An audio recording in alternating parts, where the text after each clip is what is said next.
एक तासुर ये भी है कि वुकला ने कब्जा कर लिया है पीटीआई पे, क्या कहेंगे? नहीं, ये तासुर बिल्कुल सही है। और देखिए, जो भी अपना जो स्ट्रेटजी है, बेसिक स्ट्रेटजी है, उसमें बहुत बड़ा फ्लॉ है। देखिए ना, एक इस वक्त जो आपने बात की ना कि क्यों ये है, देखिए इस वक्त इमरान खान जो है, एक तो जाहिर है कि हुकूमत ने उनके साथ एक्सेस हमारा रोका हुआ है और वो उनका एक्सेस जो है वो मुश्किल है। दूसरा जो एक्सेस है वो सिर्फ ये 5-6 लोगों का एक्सेस है, हमें तो वो मिलने ही नहीं दे रहे। उन्होंने मुझे जब खान साहब ने बुलाया, ये पूरे चले गए वहाँ पे, रोना धोना डाल दिया कि जी आप इनको बुलाएंगे, फिर वो फलाना भी आ जाएगा, फलाना भी आ जाएगा। जो शुरू में आपने बात की, ये तासुर जो है वो ये है कि ये नहीं चाहते कि कोई कद वाला लोग जो हैं वो दोबारा पीटीआई में आ जाए ताकि इनकी दुकान चलती रहे। ये तो सारी रेंट लीडरशिप है ना। अगर मैं 7.5 लाख रुपया दे रहा हूँ सेक्रेटरी इन्फॉर्मेशन रखने का, तो मैंने तो रेंट पे लिया हुआ है ना फिर स्पोक्स पर्सन, इस तरह तो नहीं होता।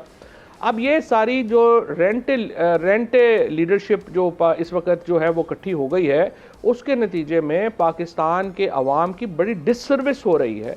क्योंकि देखिए, पाकिस्तान के लोगों के दिल इमरान खान के साथ धड़कते हैं। 22 करोड़ आदमी इस वक्त इमरान खान के पीछे खड़ा है, लेकिन उसकी जो ताकत है, उसको जिस तरीके से उसको लाना चाहिए अमल में, उसकी मशीन मौजूद नहीं है।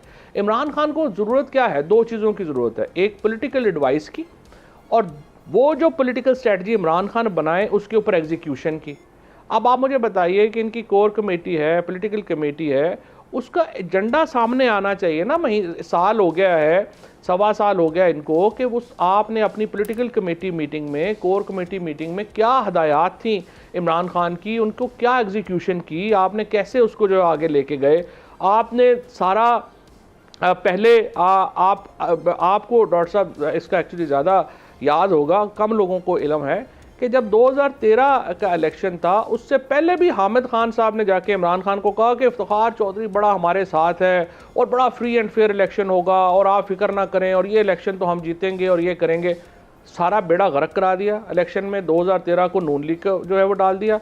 अब जब ये चट्ठा के ऊपर जो है, जब रेफरेंस दायर करने की बारी आई चीफ जस्टिस के ऊपर, उसके बाद फिर हामिद खान ने जाके कहा नहीं नहीं नहीं नहीं, हमने बिल्कुल नहीं बोलना, ये बड़े ज़बरदस्त हैं और बड़ा हम ये करेंगे, मैनेज होगा और बड़ा फ्री एंड फेयर चलेगा। वो बेड़ा गर्क हो गया, सारा इलेक्शन आपका जो है वो उधर चला गया। सब्सक्राइब करें और बेल दबाएं ताकि कोई खबर रह न जाए।